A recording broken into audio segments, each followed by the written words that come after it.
साथियों नमस्कार। आज हम आए हैं हरियाणा की एक सांस्कृतिक धरोहर आपको दिखाने के लिए, क्योंकि हरियाणा एक ऐसा प्रदेश है जहां की धरती ने हजारों लाखों शहीदों का बलिदान देखा है। और इस संस्कृति का जो पिछला 150 साल पहले का इतिहास था, हरियाणा के गांवों के अंदर किस तरह का जनजीवन जिया जाता था और यहाँ की पारंपरिक वस्तुएं किस तरीके से आज भी हमारी विश्व धरोहर बनी हुई हैं, ये सब चीज़ों को लेकर आज धरोहर में हम आए हैं। ये यूनिवर्सिटी जो कुरुक्षेत्र यूनिवर्सिटी है, विश्वविद्यालय है, यहाँ पर ये स्थित है। साथियों यकीन मानिए, यहाँ का जो एक एक दृश्य है और एक एक वस्तु आप देखेंगे तो सब बहुत ही हैरान कर देने वाली है। तो आइए आपको मैं ले चलता हूँ धरोहर हरियाणा संग्रहालय कुरुक्षेत्र विश्वविद्यालय में। रहट यानी एक ऐसा साधन जो कुएं से पानी निकालता है। इसमें बार बार बाल्टी नहीं डालनी पड़ती। ये एक गोल राउंड शेप में ये घूमता है। बाहर एक लकड़ी की हेल्प से, आपने उपकार मूवी में देखा होगा वो गाना, सुन के रहट की आवाज़ें यूं लगे कहीं शहनाई बजे, आते ही मस्त बहारों के दुल्हन की तरह हर खेत सजे। हरियाणा का यह बेस्ट आविष्कार रहट काफ़ी दशकों तक चला। ये है कुरुक्षेत्र हरियाणा के वीर सपूत मेजर नितिन बाली, जिन्होंने छोटी सी आयु में कारगिल युद्ध में अपने प्राणों को त्याग दिया। उन्होंने युद्ध के दौरान अनेक आतंकवादियों को खत्म किया और ये वो भारतीय तिरंगा जिसमें उनका पार्थिव शरीर 26 अक्टूबर 1998 को लाया गया और उनको मरणोपरांत सेना पदक से सम्मानित किया गया। मेजर नितिन बाली द्वारा इस्तेमाल में लाई गई वस्तुओं को भी यहाँ पर रखा गया है। ये उनकी यूनिफॉर्म, उनकी टाई, उनके सॉक्स, उनके शूज़, उनकी पेंटिंग्स जो वो बचपन में अपने स्कूल में बनाया करते थे, ये सभी यादें आज हमें बड़ा ही गमगीन कर देती हैं जब भी हम इनको देखते हैं। देश के इस वीर सपूत और इनके माता पिता को शत शत नमन। मातृभूमि पर प्राण न्यौछावर करने वालों में हरियाणा सबसे आगे रहा है। ये गैलरी उन वार हीरोज़ के चित्रों से अटी हुई है। आइए इन वीर शहीदों को हम याद करें, आइए इन वीर शहीदों को हम दिल से नमन करें। जिन लोगों ने गांव के देहात के पुराने जीवन को अनुभव में नहीं लिया, नहीं देखा, वो लोग यहाँ पर महसूस कर सकते हैं दृश्य देखकर कि किस तरीके से लोग उस समय जीवन जिया करते थे। नाई घर पर आकर कैसे बाल बनाते थे। ये गाय भैंस यहाँ पर हैं और भैंस का दूध महिला दूह रही है, भैंस का बच्चा उसका दूध पी रहा है, चारा काटने की मशीन, पूरा सजीव चित्रण। ये चारपाई जो कि हाथ से बनाई जाती थी, ये निवार की, बाण की चारपाई यहाँ पर देखो उस समय जो इस्तेमाल होती थी वो दिखाई गई हैं। और ये इस धरोहर का मास्टरपीस, इसको देखने के लिए विशेष रूप से लोग यहाँ आते हैं। ये है सबसे बड़ा हुक्का, वर्ल्ड का सबसे बड़ा हुक्का, क्योंकि हरियाणा की पहचान ही है हुक्का।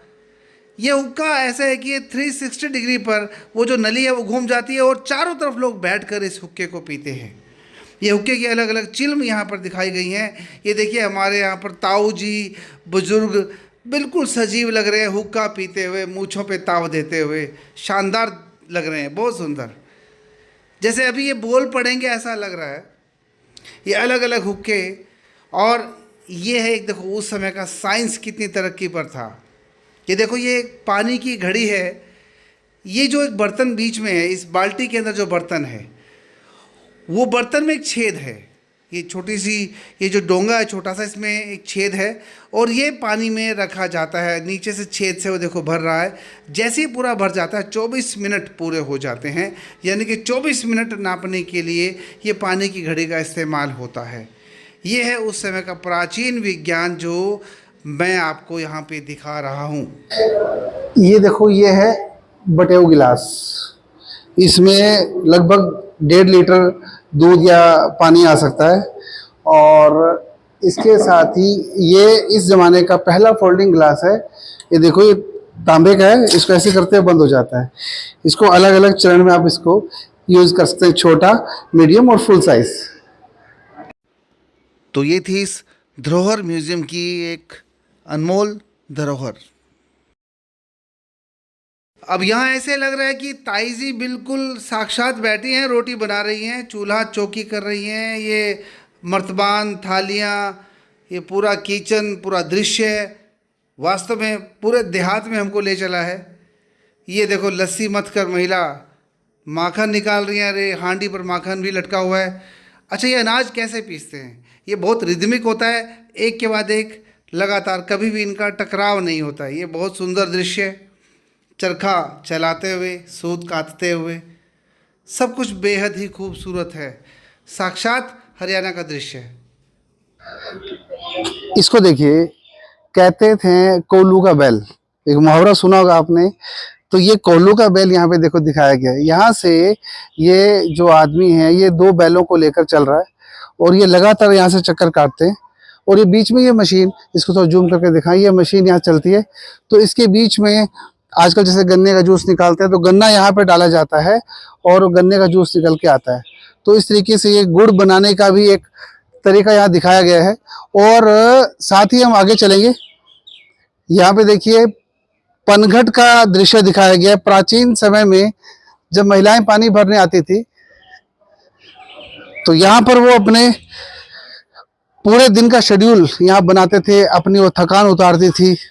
आपस में गांव की जो बातें थी, मस्तियाँ, खेल, सब यहाँ पे वो करती थी। ये देखो कितना लाइव चित्रण है। ये सजीव महिलाएं, ये बड़ी खुश दिखाई दे रही हैं और ये पानी भर के अपने घर की ओर जा रही हैं। इनको पनिहारन बोला जाता था।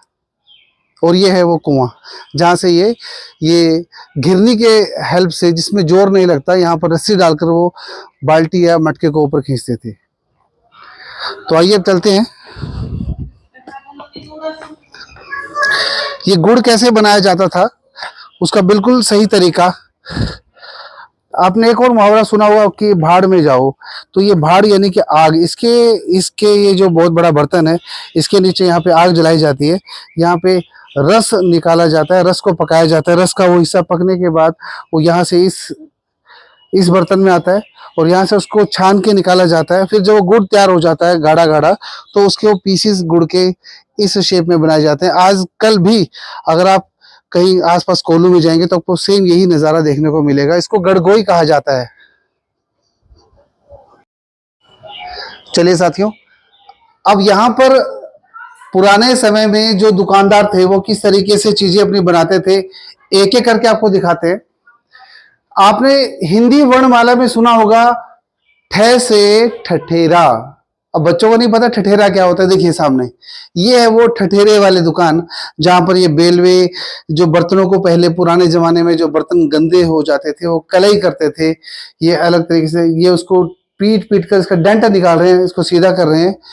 तो देखो बिल्कुल ऐसे लग रहा है कि हमारे ये बुजुर्ग यहाँ पर बैठे हुए हैं और ये बड़े सफाई से काम कर रहे हैं। ये प्राचीन समय में जो सुनार, देखो कितने साफ सफाई से ये काम करते थे। ये चूड़ी और नाप लेने का ये तरीका इनका, ये प्राचीन औजार, ये पैरों की टूम, जो ये देखिए इसको हम दिखाते हैं बड़ा करके। और देखिए टूम जो शब्द लिखा है, टूम का मतलब औजार, गहना। टूम का मतलब पैरों की टूम, यानी कि पैरों की पाजेब, गहना। देखो आप अलग अलग देखो वहां पे ये टूम वर्ड यूज होता है, गले की टूम। अक्सर हम कहते थे कि बहुत बड़ा टूम लग रही है। टूम मीन्स गहना, औजार। बहुत अच्छा है ये मनियार जिसे कहते हैं, कॉस्मेटिक शॉप यहाँ पर आ गई है। यहाँ पर चूड़ियां पहनाई जा रही हैं। ये एक महिला को, दुकानदार महिला चूड़ियां पहना रही है। बहुत ही सुंदर कलेक्शन ये। और देखो यहाँ पर 5000 वर्ष पुरानी फियांस की चूड़ियां भी यहाँ पर दिखाई गई हैं। हड़प्पा कालीन चूड़ियां भी यहाँ पर मिल रही हैं। इसको ध्यान से देखिए, हड़प्पा कालीन चूड़ियां हमें देखने का सौभाग्य आज मिल रहा है। अब हम पहुंच गए हैं यज्ञशाला में। ये पुरोहित जी यहाँ पर आ चुके हैं हवन की लकड़ियों के साथ। ये देखिए कितना बेहतरीन दृश्य है। बिल्कुल ऐसा लग रहा है कि अब ये समिधा डालने ही वाले हैं। मंत्रोच्चारण के साथ यहाँ पर हवन किया जा रहा है। ये कुम्हार मटके बनाते हुए, चक्का चाक जिसे कहते हैं, वो ये चला रहे हैं। ये कच्चे मटके और ये पक्की भट्टी जिसमें मटकों को पकाया जाता है। ये इनको पथेरा कहा जाता है। ये देखिए, ये क्या दिखाया गया, धूप में काम करते करते थक गए। हड़प्पा कालीन ईंटें 1:2:4। पथेरा कहा जाता है कि ये जब ईंटों को पथते हैं, ईंट का साँचा मैं दिखाता हूँ। ये ईंट का साँचा है, इसमें मिट्टी को भरकर उसको शेप दी जाती है। ये शेप देखिए ऐसे निकलती है और बाद में इसको पकाया जाता है। ये देखो, इस सांचे से ये महिला ईंटें बना रही है। ये पुराने समय की छोटी ईंटें आपने देखी होंगी। इनको लखोरी ईंटें कहा जाता है। बड़ी ज्ञानवर्धक कुछ बातें आज यहाँ पर दिखाई जा रही हैं। कुषाण कालीन ईंटों के भी नमूने यहाँ पर हैं। जो शब्द है जुलाहा, इसको तो आजकल बच्चे समझ भी नहीं पाते कि जुलाहा किसे कहते हैं। कई तो बच्चे आजकल कहते हैं कि जुलाहा का मतलब होता है कि झूला बनाने वाला, लेकिन ये सूत काटते हैं जुलाहा। ये देखिए किस तरीके से सूत काट रहे हैं। ये पर्टिकुलर दृश्य जहाँ पर सूत काट कर ये दरी बना रहे हैं और महिलाएं दीवारों पर इस तरीके से शुभ दृश्य, शुभ संकेत यहाँ पर बनाया करते थे। ये है लीलगर, यानी कपड़ों को रंगने वाले। ये प्राचीन नाम भी आज साथ साथ इनकी परिभाषा क्लियर हो रही है। ये देखो, प्राकृतिक रंग यहाँ पर दिखाए गए हैं, किस तरीके से बारीक नजर के साथ ये काम कर रहे हैं। कपड़ों की रंगाई करने वालों को कहा जाता है लीलगर। ये दर्जी की दुकान, अरे वाह। बीच बीच में जब थक जाते हैं तो हुक्के का एक कश लगाते हैं। और ये आज भी ये मशीन देखने में आती है। ये इनके जो इनके सिलाई के इनके जो नमूने हैं यहाँ पर दिखाए गए हैं। इन समय में हरियाणा में भार ढोने के लिए या एक स्थान से दूसरे स्थान पर जाने के लिए ट्रांसपोर्ट सुविधा जो थी, वो इस समय आपको हम उस क्षेत्र में आ चुके हैं, वो दिखा रहे हैं। ये देखो, ये पालकी में इस तरीके से ले जाया जाता है। ये पुराने जमाने की पालकी। ये है बैलगाड़ी, इसको कहा जाता है ठोकर। ये भी एक साधन है, आने जाने के लिए इस्तेमाल किया जाता है। ये अलग अलग ठोकर के अलग अलग रूप हैं। इसको रेड़ू कहा जाता है। रेड़ू आपने सुना होगा, ये रेड़ू वर्ड। अच्छा, बागड़ी गड्ढा है ये बागड़ी गड्ढा। ये बैलगाड़ी है और ये तांगे का स्वरूप भी यहाँ पर रखा गया है। ये तांगा भी म्यूजियम की वस्तु बन चुका है। शोले पिक्चर में आपने देखा ही होगा तांगा। ये मंझोली है, दुल्हन भी इसमें जाती है और विशेष सवारी इसमें ले जाती है। ये बग्गी इसे कहते हैं, घोड़ा बग्गी। ये अंग्रेजों के ज़माने की भी है, जिसमें यहाँ पर ये बड़े शाही लोग इसमें सफ़र करते थे और आगे इसको इंसान इसमें लगाकर इंसान इसको बाय फोर्स चलाते थे। ये रथ है और ये है टमटम। टमटम वाले ने चाबुक दिखाया। दिस इज कॉल्ड बैलगाड़ी। ये है घोड़ा गाड़ी, इसको कहते हैं बहल। और ये है थोड़ा बहल से छोटी, इसको कहा जाता है बैलड़ी। तो ये थे प्राचीन समय के हरियाणा प्रदेश के ट्रांसपोर्ट के साधन। इस समय में एक बात और देखिए, कुछ शब्द ऐसे हैं जो आपने सुने भी होंगे। ये लुगदी बनाने की प्रक्रिया यहाँ पर दिखाई गई है। ये मुल्तानी मिट्टी है।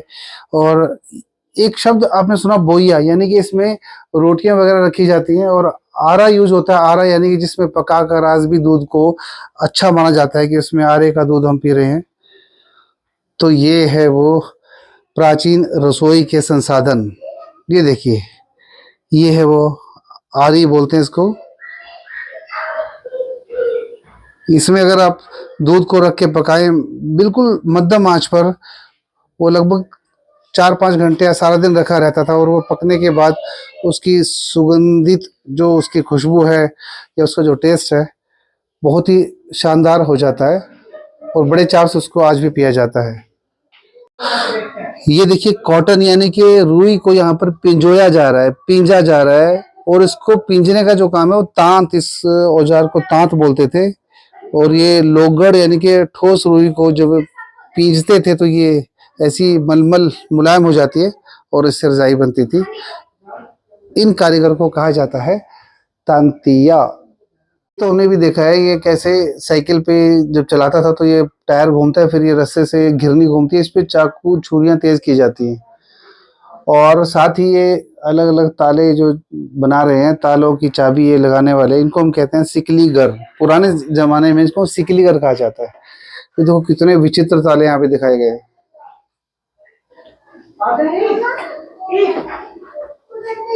काफी यूनिक लग रहे हैं ताले। और देखो यहाँ पर ये हथकड़ी भी है, बहुत सॉलिड, लगभग 6 किलो इस एक हथौड़ी का वजन है, जो यहाँ पर ये बताया गया है इनके द्वारा। ये है सिकलीगर। हरियाणा का सांस्कृतिक महाकुंभ रत्नावली, जिसके माध्यम से देश विदेश के लोग हरियाणा की संस्कृति को जानते हैं, पहचानते हैं। कहते हैं देशा में देश हरियाणा, जित दूध दही का खाना। साथियों, अगर आप हरियाणा की संस्कृति को और निकट से पहचानना चाहते हैं तो धरोहर से बढ़कर कोई और बेहतर विकल्प नहीं हो सकता। आइए यहाँ का प्लान कीजिए और जानिए हरियाणा की इस बेबाक संस्कृति को। साथियों, यदि सब कुछ अच्छा लगा हो तो सब्सक्राइब कीजिए ताकि आप अगली वीडियोस का भरपूर आनंद उठा सकें। नमस्कार, जय हिंद।